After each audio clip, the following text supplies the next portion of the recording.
You know, corporate announcements, they're a language all their own, aren't they?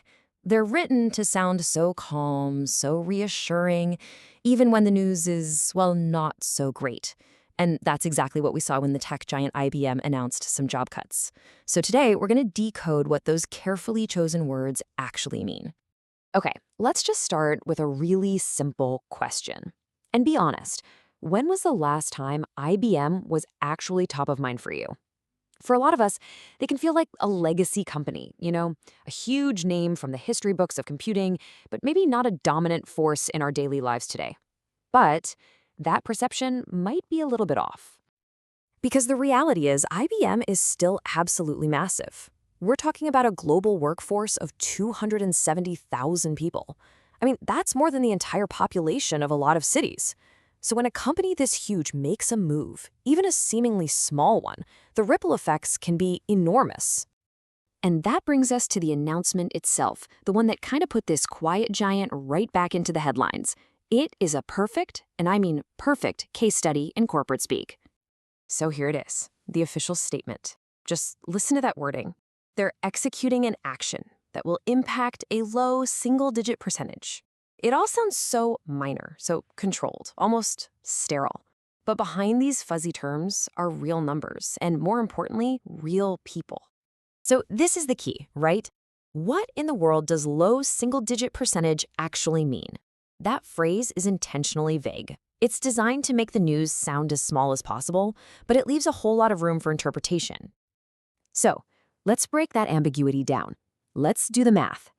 Because when you apply these seemingly tiny percentages to a workforce of 270,000, the numbers, well, they stop being small real fast. Okay, this is where you see the power of that one vague phrase. A 1% cut, that's definitely a low single digit, means 2,700 jobs are gone. But what if that number creeps up to, say, 4%? That's still a single digit, but now we're suddenly looking at over 10,000 people. That is a massive range to hide behind three little words.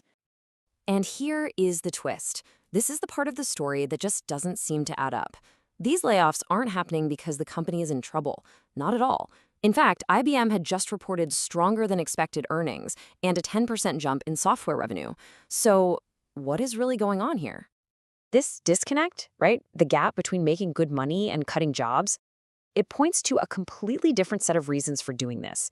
Reasons that might have a lot more to do with PR and what investors think than what the business actually need. I mean, you can see the contradiction right here. On one hand, you have a key metric like software revenue climbing higher. That's great. But on the other hand, the human metric, the workforce, is shrinking by thousands. It just doesn't compute until you look at yet another piece of corporate jargon.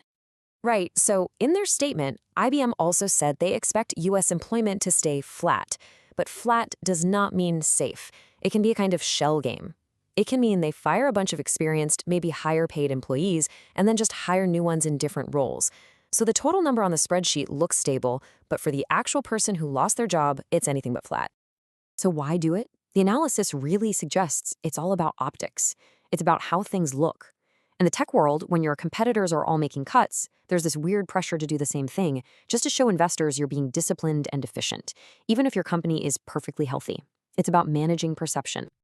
And this focus on optics, it builds to a much bigger idea, one that kind of shatters that popular myth we have of big tech companies as these bold, visionary rebels who are always charting their own path. Instead, what we often see is more of a follower mindset. They hire like crazy when everyone else is hiring, then they have mass layoffs when everyone else is doing layoffs. They all jump on the AI bandwagon because it's the hot new trend. The priority can become just following the herd to keep investors happy, rather than true, independent, risky innovation. Which leaves us with a final and pretty important question to think about. If a profitable company can cut thousands of jobs just for the sake of optics, it really makes you wonder, in any large corporation, how secure is anyone's job really? And what does that say about the true priorities of the companies we all depend on?